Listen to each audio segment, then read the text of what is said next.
आज की वीडियो में हम फ्लेक्सी कैप सेगमेंट में कुछ ऐसे फंड को शॉर्टलिस्ट करने की कोशिश करेंगे जो काफी सस्ता भी हो, जिसमें दमदार रिटर्न देने की क्षमता भी हो और ये कम वोलेटाइल यानी कम रिस्की भी हो। और इस फंड को जो शॉर्टलिस्ट करेंगे हम, ये 3 पैरामीटर के बेसिस पे करेंगे: अल्फा, बीटा और प्राइस अर्निंग रेशियो। मैं डीएम झा, आप देख रहे हैं स्टोन टैक्सफिन चैनल। यदि इस वीडियो से आपको कोई नई जानकारी मिली हो या ये वीडियो आपको अच्छा लगे, इसको लाइक करें, अपने फ्रेंड्स के साथ शेयर करें, कमेंट बॉक्स में यस लिखें। और यदि आपको लगे कि इस वीडियो में ऐसी कोई चीजें नहीं मिली आपको जो पहले से आपको नहीं पता थी, या ये वीडियो ही आपको पसंद ना आया हो, तो कमेंट बॉक्स में नो लिखें। और यदि आपकी रुचि इन्वेस्टमेंट, खासकर म्यूचुअल फंड इन्वेस्टमेंट, बैंकिंग और डायरेक्ट टैक्सेशन में है और अभी तक आपने मेरे चैनल को सब्सक्राइब नहीं किया है, तो मेरे चैनल को सब्सक्राइब करें और ऑल बटन पे क्लिक करें। मुझे इंकरेज करने के लिए आप मुझे सुपर थैंक्स भी दे सकते हैं। तो सबसे पहले बात करते हैं हम बीटा की। हमने 3 पैरामीटर पर शॉर्टलिस्ट करने की कोशिश करेंगे। आप पहला पैरामीटर है बीटा। बीटा का मतलब वो पर्टिकुलर फंड अपने रेस्पेक्टिव बेंचमार्क से कितना अधिक वोलेटाइल है या कम वोलेटाइल है या कितना वोलेटाइल है, ये बताता है। यदि किसी का बीटा 1 है, चूंकि आज हम चर्चा कर रहे हैं फ्लेक्सी कैप फंड की जिसका बेंचमार्क निफ्टी 500 टीआरआई है, तो किसी फ्लेक्सी कैप फंड का यदि बीटा 1 है, इसका मतलब वो अपने बेंचमार्क के हिसाब से वोलेटाइल है, मतलब ना अधिक वोलेटाइल है ना कम, ये मूव करता है अपने बेंचमार्क के हिसाब से। यदि किसी पर्टिकुलर म्यूचुअल फंड का बीटा 1 से अधिक है, इसका मतलब वो अपने बेंचमार्क की तुलना में अधिक वोलेटाइल है। और यदि किसी का बीटा 1 से कम है, इसका मतलब अपने बेंचमार्क की तुलना में वो कम वोलेटाइल है, कम रिस्की है। ये बात हुई बीटा की। अब दूसरा है अल्फा। अल्फा का मतलब वो पर्टिकुलर फंड अपने रेस्पेक्टिव बेंचमार्क का जो रिटर्न है उससे एक्स्ट्रा कितना रिटर्न देने की क्षमता रखता है या कितना रिटर्न उसने दिया है। और यदि किसी फंड का अल्फा 0 है, इसका मतलब है उसका परफॉर्मेंस उसके बेंचमार्क के बराबर है। किसी का अल्फा 0 से अधिक है, मतलब वो बेंचमार्क को आउट परफॉर्म कर रहा है। और किसी का अल्फा यदि 1 से कम है, इसका मतलब वो अपने बेंचमार्क को अंडर परफॉर्म कर रहा है। अब यदि अल्फा और बीटा को एक साथ हम देखें तो 3 सिनेरियो हो सकती है। पहला सिनेरियो है कि हाई बीटा हाई अल्फा।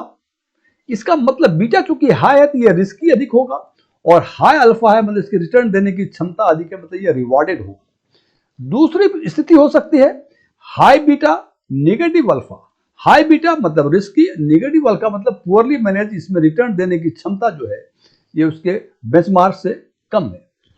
तीसरी स्थितियां हो सकती हैं लो बीटा और पॉजिटिव अल्फा। लो बीटा मतलब इफिशिएंट फंड और पॉजिटिव अल्फा मतलब डिफेंसिव फंड। तो इन तीनों ही सिचुएशंस में से ये दूसरा वाला सिचुएशन जिसमें हाई बीटा और नेगेटिव अल्फा है, शायद इस तरह के फंड कोई भी इन्वेस्टर सेलेक्ट करना नहीं चाहेगा। अब बता 2 तरह का फंड जिसका हाई बीटा और हाई अल्फा हो, और दूसरा लो बीटा हो और पॉजिटिव अल्फा हो। हाई बीटा हाई अल्फा उस तरह के इन्वेस्टर पसंद करते हैं जो एग्रेसिव इन्वेस्टर है, यानी वो रिस्क भी लेते हैं और चाहते हैं कि रिवार्ड उसको अच्छा मिले। लेकिन low beta positive alpha risk averse investor choose करते हैं, जो चाहते हैं कि हम रिस्क कम लें लेकिन कुछ को बेहतर रिटर्न भी मिले। ये सिलेक्शन इंडिविजुअल इन्वेस्टर्स के परसेप्शन पे डिपेंड करता है। अब बात करते हैं तीसरा पैरामीटर जो प्राइस अर्निंग रेशियो है। जैसे नाम से पता चलता है प्राइस अर्निंग रेशियो, किसी पर्टिकुलर म्यूचुअल फंड की प्राइस का मतलब एनएवी, उसकी एनएवी उसके अर्निंग के कंपैरिजन में कितना गुना अधिक है। और क्योंकि हम आज फ्लेक्सी कैप सेगमेंट के बारे में बातें कर रहे हैं, तो आज के दिन में फ्लेक्सी कैप सेगमेंट यानी निफ्टी 500 टीआरआई का प्राइस अर्निंग रेशियो पे यदि नजर डालते हैं तो हम देखते हैं कि आज की प्राइस अर्निंग रेशियो यानी कल जब मार्केट बंद हुआ था उसके हिसाब से आज जो फ्लोट कर रही है वो 23.43 है।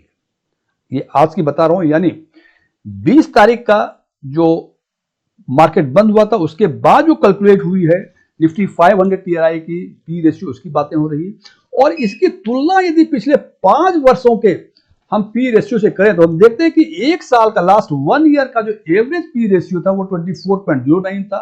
2 ईयर्स का जो एवरेज पी रेशियो था वो 24.87 था, और 5 ईयर्स का जो एवरेज पी रेशियो था वो 25.3 था। और आज का 23.43। इससे ये हमें समझ में आता है कि आज का पी रेशियो पिछले 5 वर्षों के पी रेशियो के एवरेज से नीचे है। और जनाब 5 ईयर्स का पी रेशियो 25.3 है, इसमें कोरोना काल भी है 2020-21 का।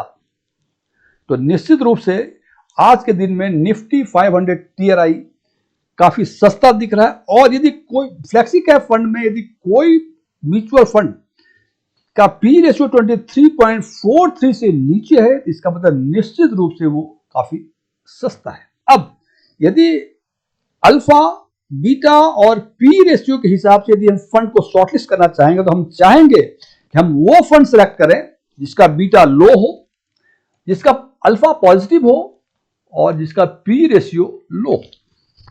तो सबसे पहले हम अल्फा के बेसिस पे टॉप 10 फंड को शॉर्टलिस्ट करते हैं और वो फंड है Parag Parikh, HDFC, Bank of India, JM, Invesco, Motilal Oswal, HSBC, White Oak, Edelweiss और आईसीआईसी। ये फ्लेक्सी कैप सेगमेंट के टॉप 10 फंड्स हैं अल्फा के बेसिस पे। और सबसे अधिक इन टॉप 10 फंड में से पराग पारिक का अल्फा 8.86 है, सेकेंड नंबर पर 6.33 एचडीएफसी का है, जबकि सबसे कम इस टॉप 10 में 2.76 बैंक ऑफ इंडिया का अल्फा है। हालांकि स्टिल कम होने के बावजूद ये पॉजिटिव है, इसीलिए टॉप 10 में उन्होंने जगह बनाया हुआ है। इससे लगता है कि सबसे अच्छा परफॉर्मेंस हम देखें तो पराग पारिक का 1 नंबर पे, एचडीएफसी 2 नंबर पे, उसके बाद 4.88 है मोतीलाल ओसवाल, सो ऑन। लेकिन हम अकेले अल्फा के बेसिस पे फंड को शॉर्टलिस्ट नहीं कर सकते अनलेस कि we compare it with beta and P ratio. अब बात करते हैं बीटा की। इन 10 फंड जो कि अल्फा के बेसिस पे शॉर्टलिस्ट किया था हमने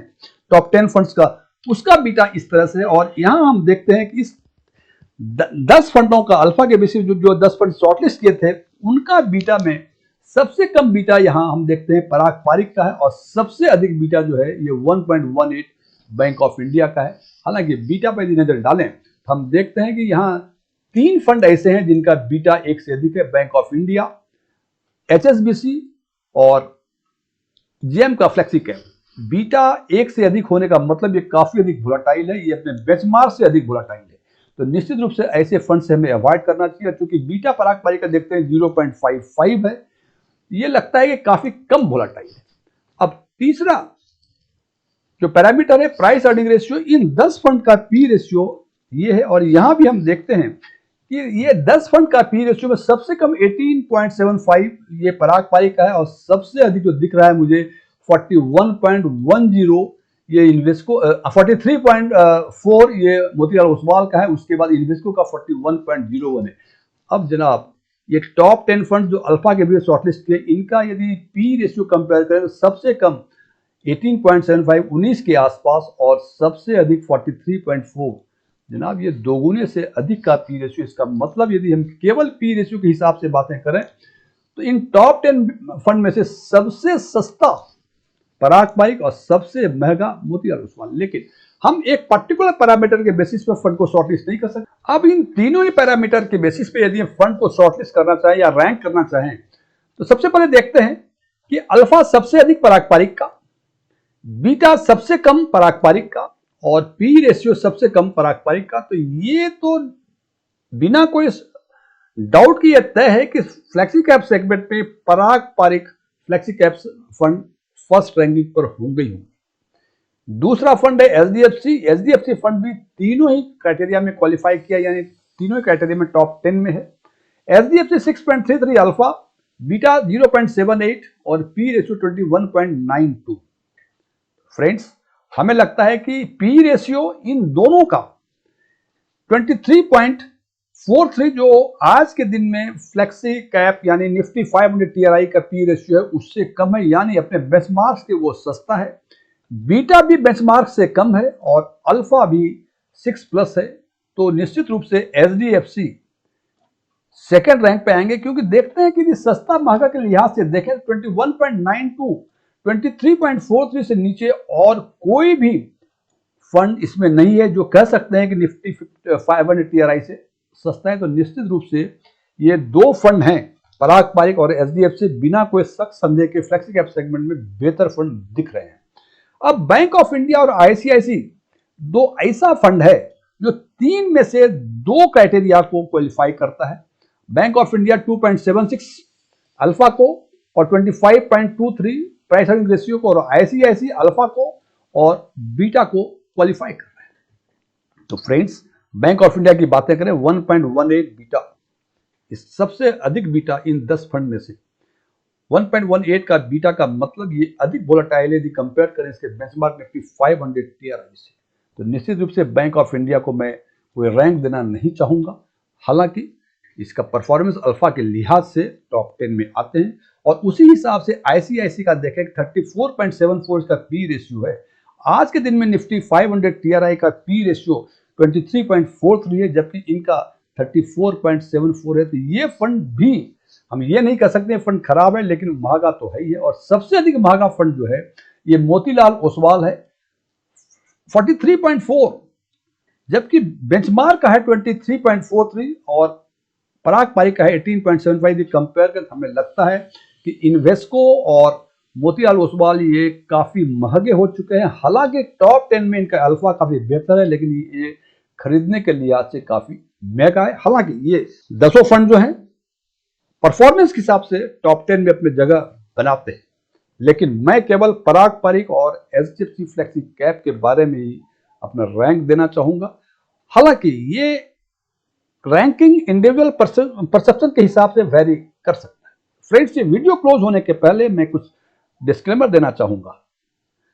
मैं कोई म्यूचुअल फंड एडवाइजर नहीं हूं, न ही मेरे पास एमएफआई का कोई रजिस्ट्रेशन नंबर है, न ही मैं सीवी के एग्जाम पास किया हूं, न ही मेरा कोई ऑफलाइन या ऑनलाइन म्यूचुअल फंड में क्लासेस चला करते हैं। ओपन डोमेन में जो भी इंफॉर्मेशन अवेलेबल है उसके बेसिस पर मैं आम लोगों के लिए आम वीडियो बनाया करता हूं। ये मेरे विचार थे, मेरे विचारों से सहमत होना कोई जरूरी नहीं है। यदि आप मेरे विचार से सहमत हैं कमेंट बॉक्स में एग्रीड लिखें, और यदि आप मेरे विचार से सहमत नहीं है तो कमेंट बॉक्स में नॉट एग्रीड लिखें। लेकिन नॉट एग्रीड लिखने के साथ साथ ये जरूर बताएं कि आप हमारे किस विचार से सहमत नहीं हैं, और सहमति देने की स्थिति में उचित शब्दों का उपयोग करें। Thank you.